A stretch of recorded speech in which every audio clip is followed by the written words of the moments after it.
मित्रों नमस्कार। स्वागत है आप सभी का द पेपर्स वॉइस में।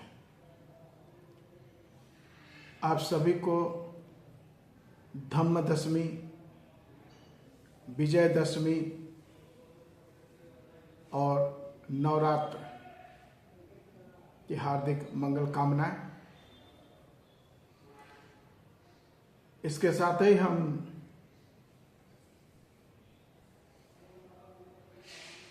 टाटा ग्रुप के चेयरमैन रतन टाटा जी को हृदय से भावनात्मक श्रद्धांजलि अर्पित करते हैं, जिन्होंने भारत में एक उद्योगपति होने के बावजूद जिस मानवता का प्रदर्शन किया, और निश्चित रूप से कहा जा सकता है, हम नहीं कहते, लोग कहते हैं कि टाटा ग्रुप में काम करना खुद में एक गौरव है और यह संस्था किसी सरकारी संस्था से कम नहीं है, खासकर वेलफेयर के मामले में।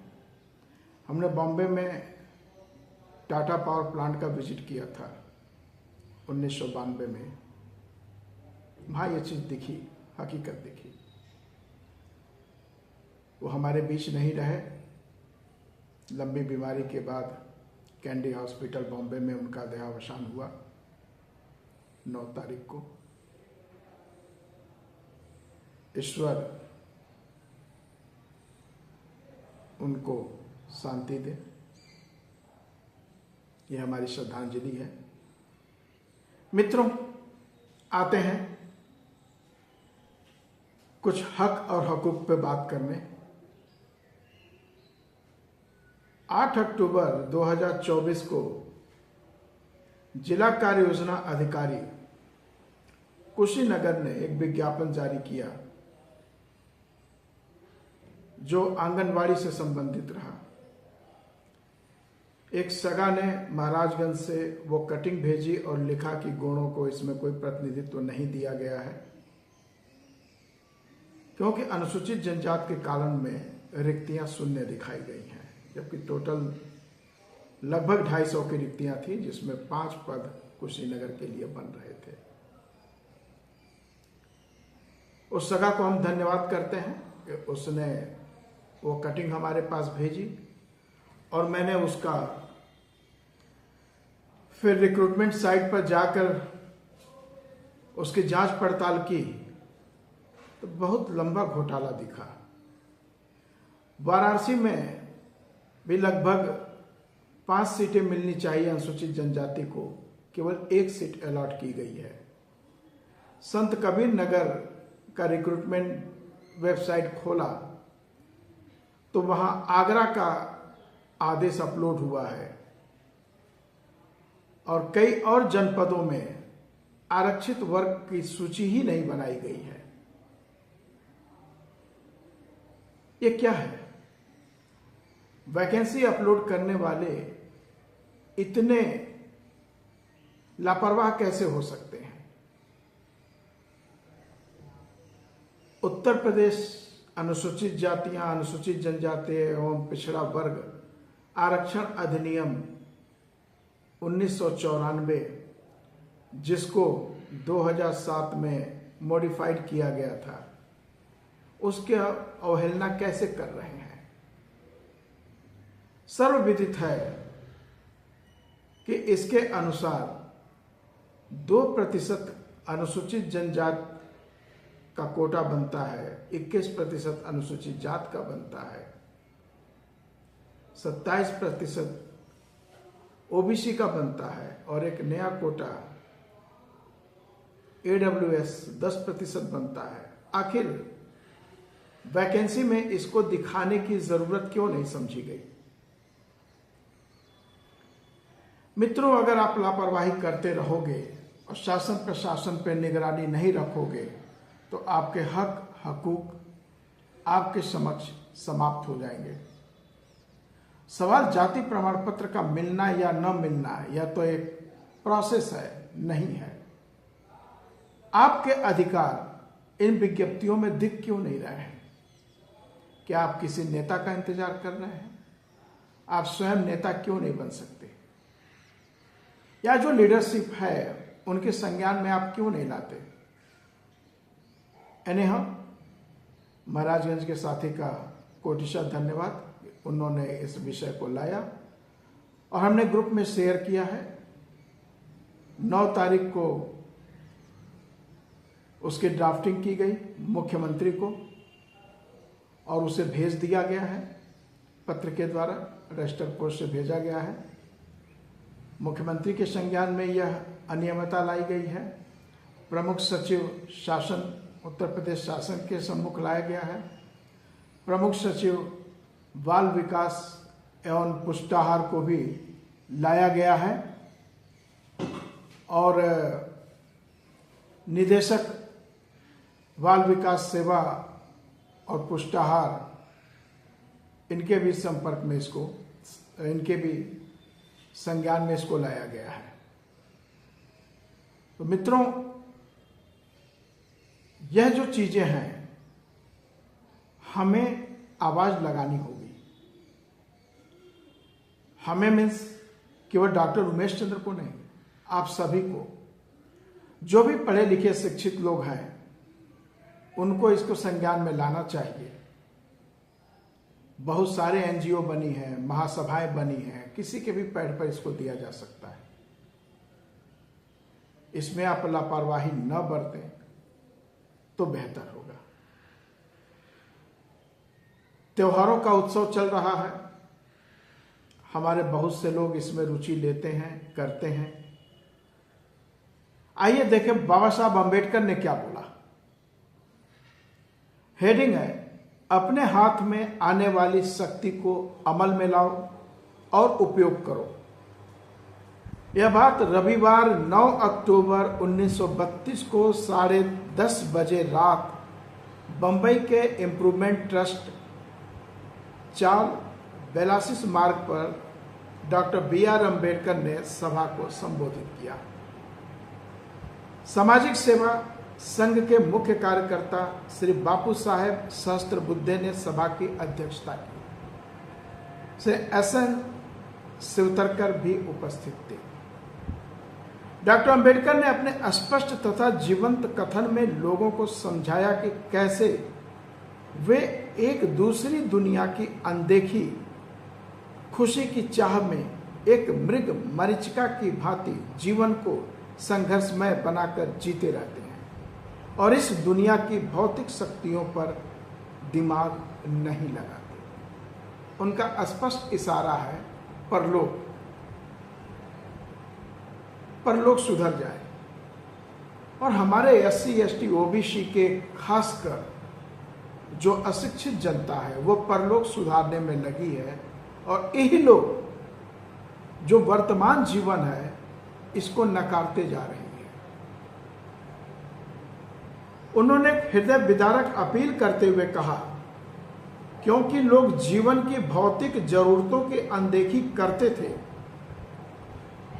ये उस ज्ञान जिससे भौतिक पदार्थ पाए जा सकते हैं से विरक्त हो गए।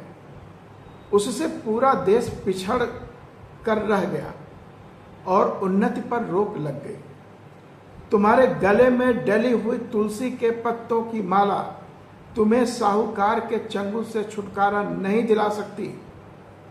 तुम्हें राम के भजन गाने से मकान मालिक से किराए में कोई राहत नहीं मिल सकती। प्रतिवर्ष पंढरपुर तीर्थ यात्रा से तुम्हें महीने के अंत में वेतन तो नहीं मिल सकता, क्योंकि समाज के अधिकतर लोग जीवन के इन व्यर्थ की रहस्यमयी बातों, रहस्यवाद व अंधविश्वास पर आधारित औपचारिकताओं में लिप्त हैं। कुछ चालाक और स्वार्थी व्यक्ति अपनी समाज विरोधी कारगुजारियों के लिए पर्याप्त अवसर प्राप्त कर लेते हैं। उन्होंने निष्कर्ष निकालते हुए कहा, मैं आपसे अनुरोध करता हूं कि कुछ कर दिखाओ और अपने हाथ जो भी राजनीतिक शक्ति आने वाली है उसका उपयोग करो। अगर तुम विरक्त रहते हो और अपनी शक्ति का उपयोग नहीं करते तो तुम्हारी चिंताएं अनगिनत होंगी। मेरे मस्तिष्क में एक डर घर किए हुए है कि जिस दासता के विरुद्ध हम लड़ रहे हैं, कहीं वही दासता हमें दोबारा न दबोच ले। क्या हमारी यह जागरूकता थोड़े समय तक ही रहेगी? ये जनता, जो बाबा साहब का अखबार था, उसमें 15 अक्टूबर 1932 को छपा था और ये बात उन्होंने 9 अक्टूबर 1932 दिन रविवार को रात में 10:30 बजे कहा था। आज इस बाबा साहब के आलेख को पढ़ने की जरूरत क्यों पड़ी? मित्रों, अभी न्यूज़पेपर में आया, आप लोगों के पास कटिंग भी शेयर हुई है। भाजपा के आदिवासी विधायक संजीव कुमार जी, जो कि सोनभद्र के ओबरा विधानसभा से हैं, वो कल न्याय पंचायत भवन का लोकार्पण करना था, उसके पूजन में शामिल होने के लिए गए थे। अब कारण जो भी रहा हो, उनको पूजा में सम्मिलित नहीं होने दिया गया। वो उत्तर प्रदेश सरकार के मंत्री भी हैं, उनका अपना प्रोटोकॉल भी होता है, वो प्रोटोकॉल भी वहां फॉलो नहीं किया गया। अभी आपने एक घटना प्रतापगढ़ की पढ़ी होगी न्यूज कटिंगों में, सोशल मीडिया में, कि एक पूजा पंडाल में, दुर्गा पूजा पंडाल में, किसी दलित बच्चे के हाथों से मूर्ति छू जाने पर उसको पीट पीट कर मौत के घाट उतार दिया गया। घटना तो ये हुई, उसका रूप चाहे जो भी जैसे भी दे ले अपने को बचने के लिए। राष्ट्रपति मुर्मू को मंदिर में नहीं घुसने दिया जाता, राष्ट्रपति कोविंद जी को मंदिर में घुसने नहीं दिया जाता। ये संकेत क्या है? ये सनातन धर्म की, जिसको पहले ब्राह्मण धर्म बोला गया, आर्य धर्म बोला गया, फिर हिंदू धर्म बोला गया और आज इसको सनातन बोला जा रहा है। उसी ब्राह्मण धर्म को सनातन धर्म बोला जा रहा है, जो कि क्रमिक असमानता पर है, जहां वर्ण व्यवस्था और जाति व्यवस्था बनी रहेगी। और इस वर्ण व्यवस्था और जाति व्यवस्था, जिसको बाबा साहब अंबेडकर ने क्रमिक असमानता का नाम दिया है, इस व्यवस्था ने समता, स्वतंत्रता और बंधुता को सामाजिक जीवन में नकार दिया है। बाबा साहब अपने जीवन दर्शन में 3 अक्टूबर 1954 को आकाशवाणी पर प्रसारित भाषण में कहा कि हर व्यक्ति का अपना जीवन दर्शन होना चाहिए। उन्होंने कहा, मेरा जीवन दर्शन समता, स्वतंत्रता और बंधुता है। उन्होंने यह भी कहा कि राजनीतिक रूप से तो यह ध्येय बना हुआ है, लेकिन सामाजिक रूप से सनातनी विचारधारा के चलते इसको सामाजिक जीवन में नकार दिया गया है।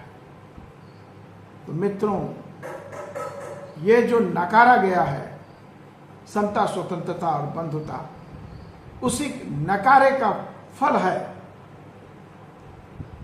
दलित, आदिवासी, ओबीसी पर अत्याचार।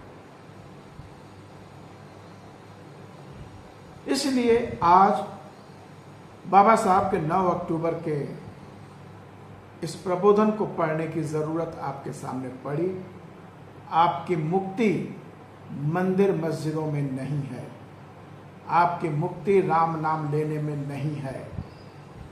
आपकी मुक्ति अगर है तो उन भौतिक सुख सुविधाओं को पाने में है, जिसके लिए संविधान ने आरक्षण की व्यवस्था की है।